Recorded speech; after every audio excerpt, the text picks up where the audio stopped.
You're not going to believe this. Lewis Hamilton punches Toto Wolff right after the Bahrain Grand Prix. If this is the first time you're hearing about it, make sure you watch the video all the way through before discussing it with your friends. Every single detail counts. Subscribe just to stay tuned for the Formula One news no one else explains to you. It was 12:07 a.m. in Bahrain, not just a late hour, but the kind of dead-of-night silence that feels heavy, thick, almost theatrical.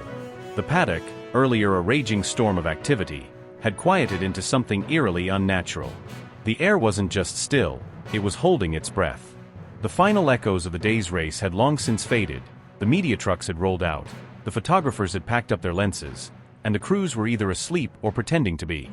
But inside the sleek, glassy fortress of the Mercedes hospitality unit, far removed from a hollow silence outside, something volatile had been simmering below the surface, something that was about to explode in a way no one could have imagined, not even in their wildest, most chaotic fantasies. Not a PR stunt. Not a media setup. Not a heated argument caught on a hot mic. This wasn't an emotional outburst. This wasn't just anger. This was violence. Real. Unfiltered. Jaw-shattering violence. And it came from Lewis Hamilton. The shot was a fist. Not metaphorical. Not symbolic. A closed hand, swung with precision, and it smashed directly into Toto Wolff's face with a thud so sickeningly real that those who heard it would later compare it to a hammer striking wet concrete. The trigger? A sentence. Just one sentence. Spoken in that bone-dry, ice-cold Austrian tone that could cut glass. The kind of tone that doesn't shout, it slices. Earlier that night, the atmosphere was tense but contained. Mercedes had stumbled through another unremarkable weekend. George Russell dragged the car home to a hard-earned fourth place, while Hamilton, now dressed in the crimson fire Ferrari, finished sixth, defeated by degrading tires, a nervous chassis, and yet another wave of murky strategy calls that felt more like sabotage than support. He wasn't angry at the result, he was used to battles like this. But this weekend, it wasn't the car that was eating away at him. It was everything else. He made his way toward the Mercedes base, unofficially. Quietly. No media trail. No cameras. He wasn't looking for attention. Just familiar faces. Old friends. Engineers who used to bleed silver and black for him. People he once called brothers. But before he could even reach the entrance, the door swung open. And there he was. Toto. Perfect posture. Monochrome outfit. Arms crossed with the kind of rigid stillness that screams "I've been waiting."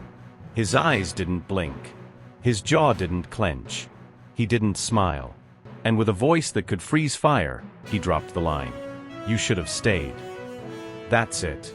Those three words detonated something ancient inside Hamilton. Something forged in boardroom betrayal, radio static, and the silent erosion of trust. That sentence wasn't advice. It wasn't reflection.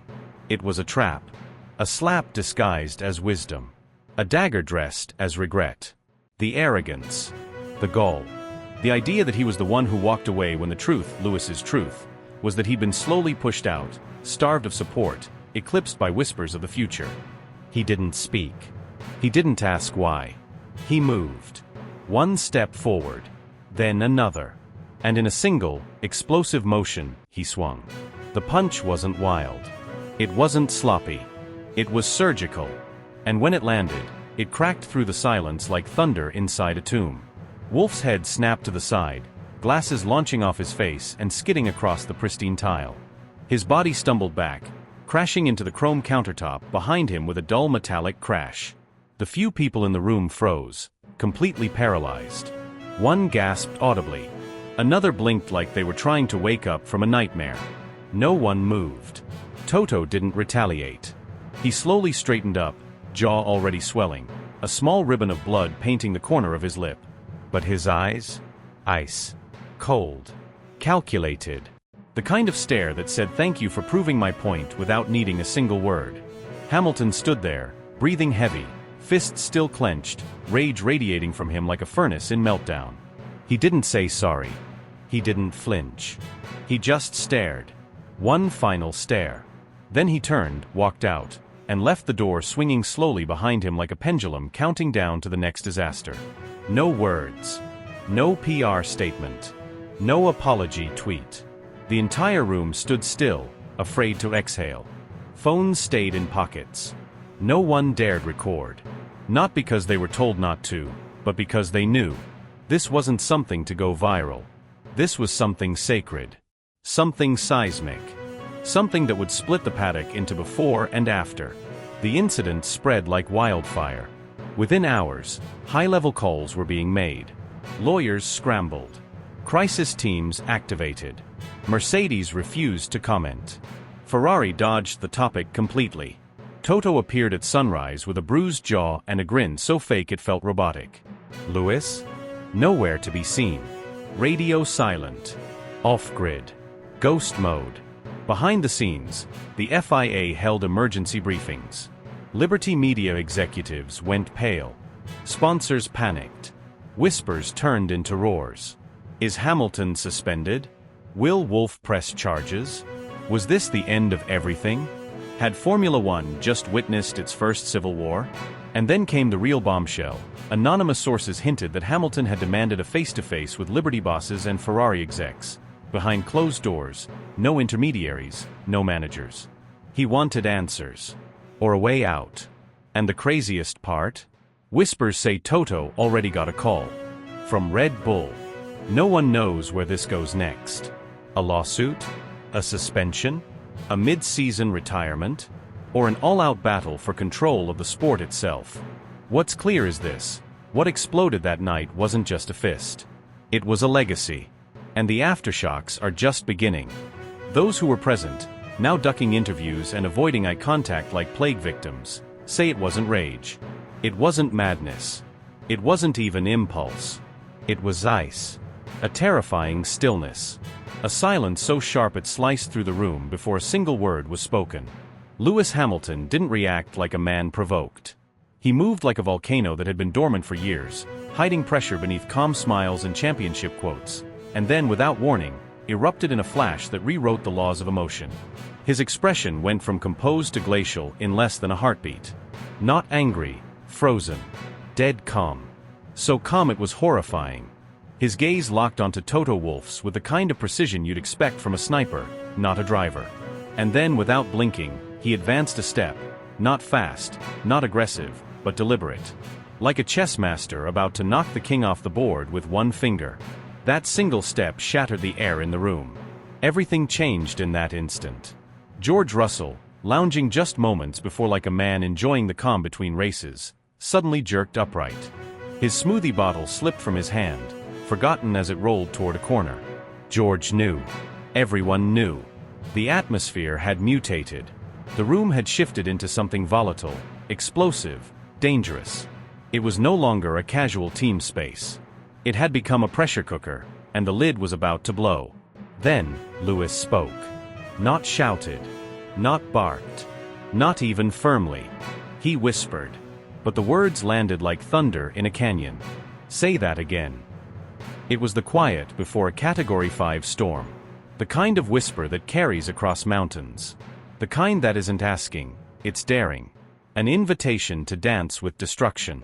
Toto Wolff, seasoned titan of team politics, a man who had stared down the most vicious boardroom coups and media tempests, met his gaze. And replied. Calm. Collected. Ruthless. You walked away to chase something that doesn't exist. You were a king here. Now you're just a shadow walking in the footsteps of your own myth. And that was it. That was the ignition point. The red button. The spark that lit the fuse on a bomb everyone had seen but pretended wasn't there. Hamilton didn't roar. He didn't gesticulate wildly. He didn't warn anyone. He simply struck. Faster than a blink, his right arm sliced through the air with the unrelenting force of bottled fury unleashed after a decade of pressure. It wasn't a punch. It was a missile. A titanium-coated, pain-seeking missile wrapped in knuckles and history. His fist collided with Toto's cheek with a noise so visceral it stopped time. The sound echoed like an explosion in a warehouse. Not just loud, felt. Through the bones. Through the walls. Through the soul of everyone present. Toto flew back. His towering frame, the unshakable presence in every press conference, every paddock war room, hit the floor with a sickening thud. His glasses went airborne, spinning like debris from a car crash, shattering against the wall in a cascade of sharp fragments. Blood appeared almost instantly. A thin line slicing down from just above his temple, crimson against the sterile white of his collar. Everything after that was chaos. George lunged between them, hands up, eyes wide, voice cracking with panic as he shoved Hamilton backward. "Stop!" he screamed, or maybe whispered. No one could tell. The room was a blur of motion and noise. People collided into furniture, someone slipped, an engineer dropped an entire tray of telemetry tablets. The intern in charge of social media nearly fainted. A catering assistant shrieked as she dropped a tray full of tiny quiches. The crash sounded like 1,000 bells falling down a marble staircase. One mechanic tripped trying to grab a chair for balance. Another yelled for security with the urgency of a man calling in an airstrike. Phones fell. Radios squawked. One man threw his headset like it was cursed. And in the midst of it all, Hamilton stood still, chest rising and falling, eyes locked onto Toto like a predator daring its prey to stand again. Toto didn't retaliate, didn't flinch, didn't even breathe for several seconds. He sat up slowly, one hand pressing against the side of his jaw, the other still on the floor for balance. Blood trickled in an elegant line down his face. His eyes were vacant, not from fear, not from pain, but from sheer shock. As if reality had short-circuited around him. The expression wasn't hate. It wasn't even anger. It was the haunted look of a man watching a statue crumble, a monument fall, a god descend and self-destruct. He said nothing. Not because he couldn't, but because there was nothing left to say. Hamilton didn't move. Didn't offer a word. Didn't reach out. He was beyond that. Beyond reasoning. Beyond damage control. He stood like a ghost that had just been forced back into the land of the living. Furious, betrayed, done with diplomacy, done with being a symbol. This wasn't about the team. This was about truth. About pride. About legacy being used, chewed, sold to sponsors, and then left to rot. Security arrived like a SWAT team storming a hostage situation. Not casually. Not politely. Not with concern, with urgency. Black-clad men with earpieces and a presence that screamed, "This is not a drill." They didn't knock. They didn't ask. They moved in synchronized precision. Like they'd trained for this exact moment. Because maybe, they had. They surrounded the scene. One reached for Hamilton's shoulder. He didn't flinch. He didn't resist. He didn't look at anyone. He simply turned. Walked. Out. Not slowly. Not dramatically. Just with a finality that felt like the closing of a book. No glance back. No regrets on his face. Just silence. A silence louder than anything else that had happened that day. Behind him, the wreckage remained. A shattered room. A bloodied boss. A team paralyzed. A world changed. Within an hour, every journalist in the paddock had heard. Whispers spread like wildfire. Hamilton's jet was already running. A private security team had been on standby since the morning. Legal teams were en route from London. Netflix producers were on the phone, screaming for footage. Someone saw Fernando Alonso smiling. Mercedes lawyers had already locked down communications. Social media detonated in real time. Threads spawned across every platform. Hashtags exploded. YouTubers canceled scheduled uploads to record emergency reaction videos. Sky Sports shifted its broadcast. ESPN cleared a segment. Formula One had just crossed into a realm it had never seen before. And as the sun set over the paddock, as the noise reached apocalyptic volume, one thing became terrifyingly clear. This wasn't just a brawl. It was a message. And the entire world had just received it, carved in adrenaline, silence, and one devastating right hook. Hamilton wasn't just breathing heavily, he was on the verge of eruption. His chest rose and fell like a man trying to hold back an avalanche of emotion. His fists weren't just clenched, they were coiled like loaded weapons. His entire frame shook with rage, not the theatrical kind, but a raw, violent, deeply personal fury. There was no apology in his eyes. Not a flicker of regret. No attempt at diplomacy. He stood his ground like a man betrayed by the very institution he built. This wasn't anger. It was war. And then he said it. The words didn't come out quietly. They hit the room like a bomb. I gave you everything. And you turned me into a scapegoat. That sentence didn't just echo. It detonated. It shattered the illusion of unity. People froze. Technicians went still. Coffee cups paused mid-air. Junior staffers turned white as paper. No one moved. The room was silent, not with calm, but with the kind of tension that makes the skin crawl. You could hear the heartbeat of the sport in that silence. And it was terrified. Security had already been dispatched. But this wasn't your average paddock dispute. This was DEFCON 1. Not stewards, not F1 officials. We're talking black-suited private security, hired muscle trained to handle billion-dollar meltdowns without blinking. They didn't come with questions. They came with purpose. And by then, the situation had already spilled far beyond Mercedes' control. The paddock was on fire with whispers, theories, overheard fragments. By 2 a.m., the entire grid, from Red Bull to Haas, had heard a version of what went down. And every version got darker, messier, more legendary by the second. Some said Toto Wolff pushed him, baited him, provoked him with cold, calculated words designed to break the last thread holding Hamilton together. Others claimed Lewis had been simmering with unspoken rage for over a year, since Mercedes ignored his pleas during the disastrous 2022 and 2023 campaigns. A time when his feedback was shelved, his instincts questioned, his legacy quietly sidelined. He had begged for a different car philosophy, practically drawn the blueprint himself, only to be brushed off, and then vindicated when Mercedes publicly admitted, far too late, that he had been right all along. And then came the final straw. An email. A single, damning leak from Mercedes' own aero division. It wasn't supposed to see daylight. But it did. And it broke everything. In it, Toto was allegedly in contact with Charles Leclerc's agent long before Hamilton's Ferrari switch became public knowledge. Weeks? No. Months. Months of pretending. Smiling. Promising. While in the background, deals were being whispered.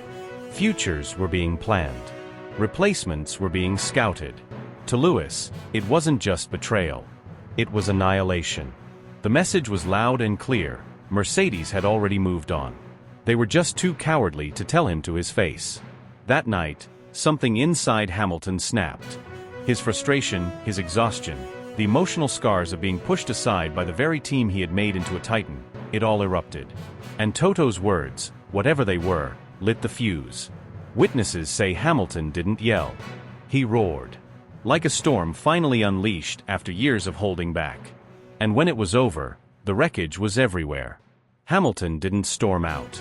He was escorted, like a threat, like a liability, by a wall of silent bodyguards as if he were radioactive.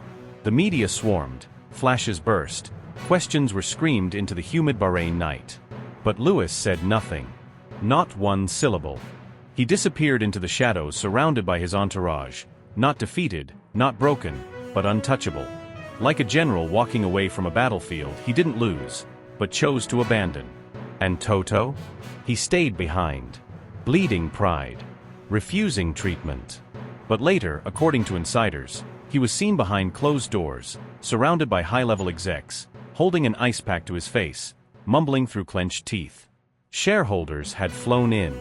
Investors wanted answers. The damage wasn't just public, it was financial. Structural. Existential. You could feel it in the air. This wasn't just a fight. It was an implosion. Mercedes had gone from the blueprint of dominance to the epicenter of the sport's biggest civil war. Hamilton wasn't just a driver. He was a symbol. A dynasty. A one-man revolution. And now, he was gone. Torn from the team like a chapter ripped out of a holy book. Not with a handshake. Not with a tribute. But with silence, betrayal, and a trail of shattered trust. Back in the paddock, nobody was sleeping. Not the drivers. Not the engineers. Not the media. Because everyone knew, the storm had just begun. The fallout would be unlike anything Formula One had ever witnessed. Careers would be broken. Alliances destroyed. Legacies rewritten. And Lewis? He hadn't said his final word. Not even close. He was just getting started. George Russell was thrown to the wolves the next morning, dressed in a crisp shirt, but visibly rattled. They sent him because he's the golden boy, calm, composed, always obedient. But no amount of media training could mask the sheer panic buried behind his carefully managed words. There was a miscommunication. Tempers flared. "It's been resolved," he declared with the monotone precision of someone reading a hostage note. But the truth? It was in his stare. Hollow. Haunted. He had witnessed something that shattered his perception of both men. Something so raw, so explosive, that it left a scar on his psyche. Within hours, the highest levels of the FIA were alerted. Emergency meetings. Confidential phone calls. Everything swept beneath the velvet carpet of Formula One politics. No public accusation was submitted. Mercedes, polished to the point of perfection, refused to let the press catch even a glimpse of the chaos unraveling within their empire. But insiders leaked the truth. Legal teams were already drafting documents, war room style, prepping for a potential meltdown. "We're not going to be caught unarmed," whispered one senior staffer. "Not when the volcano's already rumbling." Meanwhile, Ferrari vanished. Vanished. No posts. No photos. Not even a cryptic emoji. Their usually electric online presence, silenced. It wasn't an oversight. It was brilliant, ruthless strategy. They didn't need to say a word. They understood what had just occurred. Lewis Hamilton hadn't just struck Leclerc, he had ripped through the heart of Mercedes with one decisive blow. This wasn't just about fists. It was about legacy. About loyalty gone rotten. And Ferrari? They weren't about to interrupt that implosion. They were ready to capitalize on it. Behind tightly closed doors, Hamilton, once the picture of grace and composure, was a storm.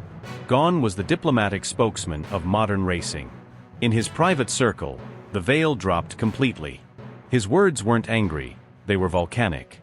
"He manipulated me, used me, then tossed me aside like I was disposable. Tonight, he paid the price." And the room reportedly went silent. Because everyone knew, those weren't just complaints. They were the words of a man at war, with a past that betrayed him. And Toto Wolff? Not a press release. Not a denial. Not a single syllable. He retreated into the shadows, a master tactician choosing his moment. But silence doesn't mean surrender. One of his closest advisors was overheard in a hushed corner of the paddock. Voice low but chillingly clear, "Toto doesn't forget. And he never lets it go. This isn't over, this is just the opening move." Because what happened that night in Bahrain wasn't some heated disagreement. It was the catastrophic implosion of a once unshakable alliance. A mentor and his prodigy, now locked in an all-out Cold War. A partnership that defined an era, reduced to broken glass, raised voices, and a single irreversible act of violence.